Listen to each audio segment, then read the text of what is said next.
here with Piano Bench Chat number 74, I think it is, for April of 2022. And I'm actually recording this about a week before April, but I think I have a good reason. Because the program I really wanted to talk to you about is a Dayton Philharmonic Masterworks program that begins on April 1st, no fooling, April 1st and 2nd, and I thought, well, if I wait till the first week of April to record this thing, it's already happened, and maybe some of you who might become interested in coming to the concert, well, it would already be over. So here I am, a little bit early with the April Piano Bench Chat, and I hope you don't mind.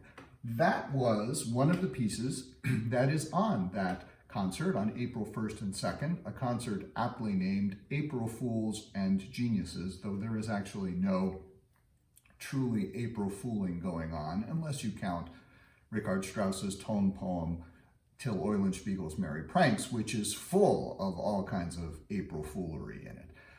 It's a wonderful program of music by Strauss and Rachmaninoff and Shostakovich, and that was the opening melody in the solo piano of the Piano Concerto number 3 of Sergei Rachmaninoff. Now, that is probably the only music of Rachmaninoff that you or anyone else will ever hear me play in public. Rachmaninoff's music is almost entirely way too difficult for me to play unless I play it at an absolutely glacial speed. But that melody I can play, and it's interesting because Rock 3, as we call it in the orchestra world, is reported to be perhaps the most difficult piano concerto there is. There was even that movie years ago called Shine with Jeffrey Rush starring as a concert pianist. I think it was based on a true story.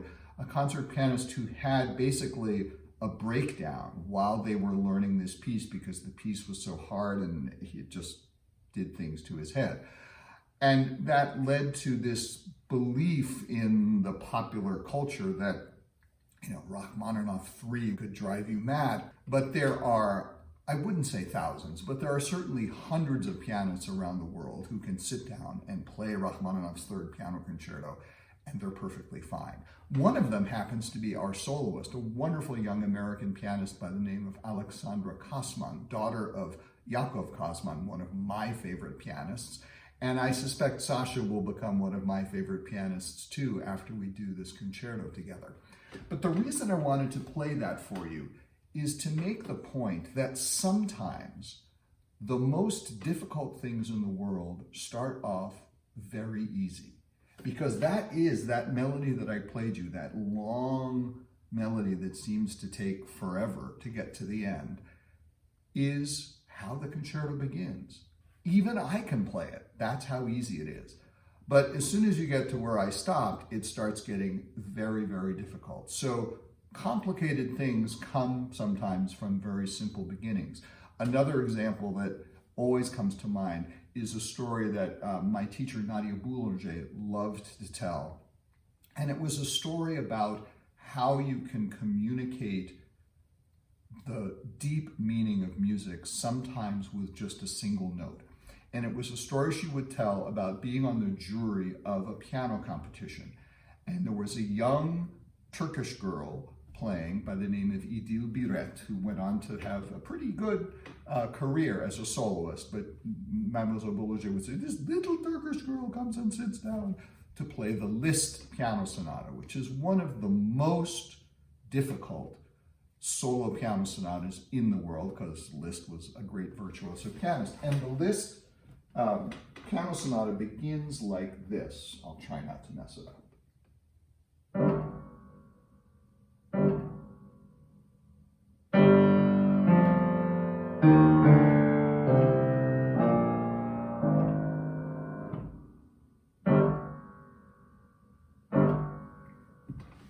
Very mysterious. And Mademoiselle, when she told this story, like when the first time she told it to me, I was sitting at the piano having a lesson. She was sitting to my right. And she reached over and she told the story about the little Turkish girl. And she sits down and she plays. So. And then she grabs my arm and says, and we knew it was the first prize. Meaning that when Idil Biret played those first two notes, the jury could tell that there was something about the way she was playing it, that she was going to be the person to win the competition. And that was the moral of the story, but I came away thinking, well, I could do that. I could play those notes with great depth and emotion. I could even play the next bar. I could even play the bar after that. After that, not so much. So sometimes in music, very complicated things begin very simply and become, as they develop, much more complicated. I'm not sure what the lesson for that is.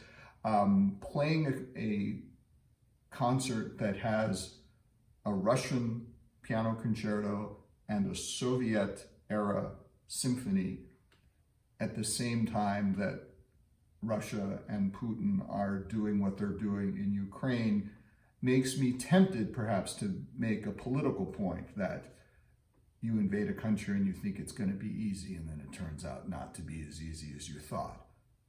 But maybe I won't make that argument.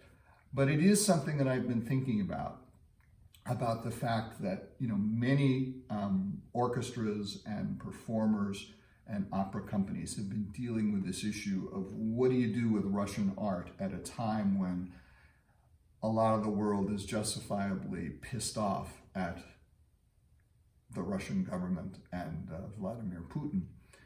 And I think we can't stop playing Russian music because it's not Putin's music, it's our music now. We have a right to play it, and we have a right to say, we stand with the people of Ukraine, and damn it, we're going to play this Russian music and you can't take it away from us.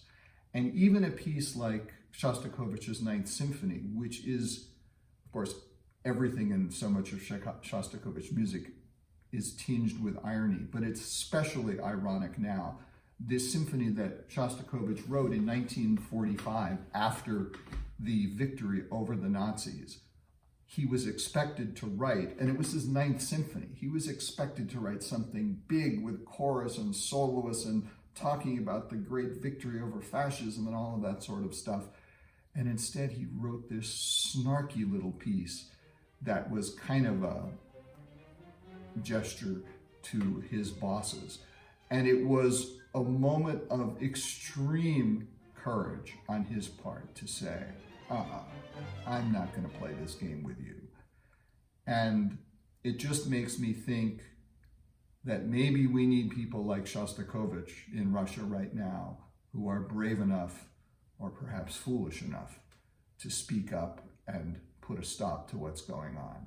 You can't play Shostakovich's music without thinking about the politics, both the politics of his time and how the music continues to resonate down through the decades to the politics and the world events of our time. So did I think about changing this program? I thought for about a half a nanosecond, and then I thought, we're playing this thing the way we intended to play it. And we will continue to stand as we did on our last concert with our brothers and sisters in Ukraine.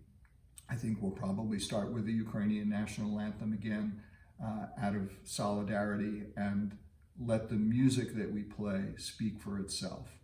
And it's a lesson for all of us. Sometimes things start really easily and you have to work really hard after that to pull them off. So that's the lesson for today. It's for April. It's not an April Fool's lesson, to be sure, but we're playing great music at your Dayton Philharmonic, and there's great dancing coming up in April with Great Gatsby at Dayton Ballet and the John Holiday recital for Dayton Opera. So there's a lot of great stuff happening at the Dayton Performing Arts Alliance, plus our brand new 22-23 season having been announced. So we have got some great stuff for you. Thanks for watching the Piano Bench Chat. Stay healthy, stay safe, and I will see you for the chat for May.